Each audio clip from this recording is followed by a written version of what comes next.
नमस्कार दोस्तों, मैं आपका दोस्त सोनू शर्मा। साथियों, इस वक्त मैं मौजूद हूँ सिरसा के टाउन पार्क के अंदर। यहाँ पर आप देख सकते हैं कुछ लोग हैं वो इकट्ठे हैं और आग बबूला है। और इनके आग बबूला होने का कारण ये है क्योंकि सरकारी विभाग, शिक्षा विभाग गरीब बच्चों को, गरीब परिवार के बच्चों के साथ खिलवाड़ कर रहा है साथियों। और इसके साथ साथ जो सरकार की स्कीम है वो इन बच्चों तक नहीं पहुंच पा रही और ये बहुत बड़ा घोटाला भी कर रहे हैं। मैं आपको बता दूं, मिशन बुनियाद के तहत बच्चों को निःशुल्क बस का जो किराया है वो मिलना चाहिए, निःशुल्क सफर होना चाहिए था। लेकिन मैं आपको बता दूं कि सिरसा जिले में 5 ऐसे केंद्र बनाए गए थे जिसमें डबवाली, सिरसा, ओडा, नाथुश्री चोपटा और एलनाबाद। यहाँ पर आसपास के गांव के बच्चों को बस का किराया खुद वहन करना पड़ रहा है और शिक्षा विभाग आंखें बंद करके बैठा है। अब जानते हैं पूरी कहानी क्या है, पूरा मामला क्या है। हाँ जी, नमस्कार जी, क्या नाम है जी? नमस्कार सर, मेरा नाम विनोद कुमार है। हाँ जी सर, आपका बहुत बहुत धन्यवाद, आज आप हमारी आवाज़ बन के आए हो। हाँ। सर, बात ये है कि बच्चों का 3 पेपर लिए गए जब बच्चे हमारे ने 8वीं क्लियर की थी तो 3 पेपर वही टफ से टफ पेपर लिए गए, 3 लेवल। उसमें बच्चों ने टॉपर किया।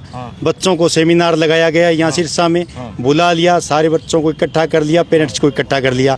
हमारे को बोले कि भी आपके बच्चों को यहाँ पढ़ाएंगे हम, जेईई मेन की और नीट की तैयारियाँ करवाएंगे अभी से, ताकि बच्चे का भविष्य बन जाए। और हम बच्चों को आने जाने का 4 रुपये प्रति किलोमीटर के हिसाब से टीए देंगे, वर्दी भत्ता देंगे, बुक का खर्चा देंगे, किताबों का खर्चा देंगे और टेबलेट देंगे। ऑनलाइन पढ़ाई है तो हम टेबलेट देंगे। तो सर, हमने उस लालच में आके सोचे गरीब घर से पेरेंट्स है सारे, चलो बच्चों का कुछ भविष्य बने तो हम यहाँ दाखिला दे देते हैं। अब 5 सेंटर बना दिए, 50-50 किलोमीटर पे सेंटर है सबके। अब बच्चे 50 किलोमीटर, 40 किलोमीटर, 30 किलोमीटर तक आते हैं जाते हैं। भीड़ इतनी होती है बसों में तो बच्चे परेशान भी होते हैं। और अभी तक 1.5 साल हो गया जैसे हमारे बच्चों को, अभी तक कोई टीए नाम की चीज़ नहीं आई। कल एक नोडल अधिकारी ने बयान दे दिया कि आज से बच्चों के हम फ्री पास बनवा रहे हैं रोडवेज से, और पहले समय समय पर भत्ता देते रहे हैं। तो मैं उस नोडल अधिकारी से पूछना चाहता हूं भी किसी का अकाउंट दिखा हमारे को, भी कौन से कि किसके अकाउंट में आपने पैसा डाल दिया। कुछ नहीं, ये बच्चों के साथ खिलवाड़ हो रहे हैं, हमारे बच्चों के साथ सरासर खिलवाड़ है। सरकार ने हमारे बच्चों को ये देख लिया भी टॉपर के बच्चे हैं और ये कल को नौकरी मांगेंगे, इससे अच्छा इनका भविष्य ही काट दिया जाए। इसने हमारे साथ खिलवाड़ किया। देश का भविष्य है, ये आगे जाकर नौकरी मांगेंगे। इससे पहले इनको कुड्डे लाइन लगा दो, बस सीधी सी बात है। यही है सर, हम पढ़ाई पे बिल्कुल डाउट नहीं करते, लेकिन बच्चे आएंगे कैसे? जब जैसे ये बंदा है झूठीखेड़ा गांव से गाय का दूध बेच के बच्चे को बेचता है, ये कितने दिन तक बेचेगा बच्चे को? जब इसने 1 लाख रुपए के लगभग किराया लगा दिया अब तक, ये बच्चे को कितने तक? अब खुद का आज सब्जी लाते हैं तो आपको पता है कितनी महंगी होगी। खुद के घर चलाने हो रहे हैं, बच्चों को पल्ले से पढ़ा खर्चा देके कितने दिन हम पढ़ भेजेंगे स्कूल में? अब हमारे बच्चों से नफरत होने लगी हमें कि बच्चे ना पढ़ो यार, इतना खर्चा कहाँ से देंगे? इनसे पूछना आप। हाँ जी, क्या नाम है जी? राकेश कुमार जी। हाँ जी, झुट्टीखेड़ा गांव है जी। हाँ जी। पहले तो 7 किलोमीटर मटदादू तक मैं छोड़ने जाता हूँ। पहले तो हमें बोला था अभी ये 4 रुपए किलोमीटर के देंगे, टेप देंगे, टेप दे दी, वो घर पे अलमारी के अंदर छोड़ रखी है। अलमारी के अंदर क्यों छोड़ रखी है आपने? सिम नहीं मिली सर, सिम नहीं मिली, के पीछे से आई नहीं। अब टेप दे दी, मैंने तो बोला अभी इनको वापस जमा करवा दो, कहीं ये फूट गई तो 20-30 हजार रुपए सरकार और मांग लेंगे। अधिकारी बोलेंगे आप कल को आपको देंगे नहीं। अब 1 साल 1.5 साल हो गया जी, ना तो हम गांव में वापस लगा सकते, क्योंकि वहाँ से अपने हमने तो पीछे आवाज भी उठाई थी, वहाँ से भी हमारे SLC काट के नाम काट दो, हम गांव में लगा लेंगे। तो वो प्रिंसिपल साहब ने बोला भी हम नहीं काटेंगे। तो कुछ बच्चे तो अपने आप ही हट गए, जो 70 थे कई स्कूलों में पिछले सालों में, तो 20 रह गए लास्ट। स्पेशल केंद्र बनाए गए थे वहाँ नीट और क्या क्या तैयारियां होती है? ऑनलाइन पढ़ाई होती है जी, बच्चों को पता, इतने हम पढ़े लिखे तो है नहीं, हमें तो बस विश्वास में लिया गया और हम भेजने लग गए। अब डब वाली भेजते हैं, 20 रुपए जाने का है, 20 रुपए आने का है। बस स्टैंड से अगर जो स्कूल तक जाए तो 20 रुपए ई रिक्शा वाला लेता है। तो हम ई रिक्शा वाला भी हम नहीं कर सकते, तो पैदल जाते हैं बच्चे को, बारिश बुरिश हो तब चलो ई रिक्शा देते हैं। तो सरकार हमें 4 रुपए किलोमीटर का बोल रहा है तो वो तो दें। टेप दे दिया तो उसको अंदर सिम तो दें। 1 साल से घर पे वैसे ही पड़ी है, वो पड़ी तो खराब होगी। अब ये एक बच्चा दारिया वाले से है, 2 साल उन्हें कंप्लीट पढ़ाई कर ली। अब सर अधिकारी तो बोल रहे हैं हम भत्ता दे रहे हैं, इसको 1 रुपया नहीं आया अभी तक। हाँ जी बच्चा, आप बेटा कुछ मिला आपको? कितना साल हो गया आपको? मुझे 2 साल हो गए, मुझे अभी तक कुछ भी नहीं मिला। और मैं यहाँ पहले पढ़ता था, मुझे मजबूरन हटना पड़ा और मेरा 4 रुपए किलोमीटर के हिसाब से कहा हुआ था, अभी तक तो कुछ आया नहीं है।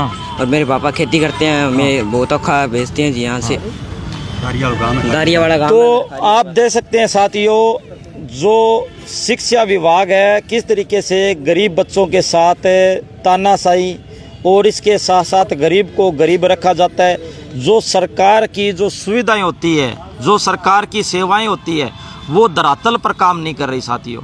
ये अधिकारी और कर्मचारी सरकार की जो योजना है उसको धरातल पर नहीं उतरने दे रही।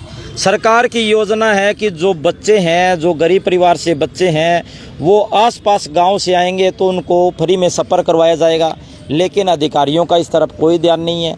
उनका यह भी कहना है कि उसको टैब जो मिलेंगे उसमें सिम वगैरह जो तमाम सुख सुविधाएं बच्चों को मिलेगी, लेकिन अभी तक कुछ भी सुख सुविधाएं नहीं मिली है।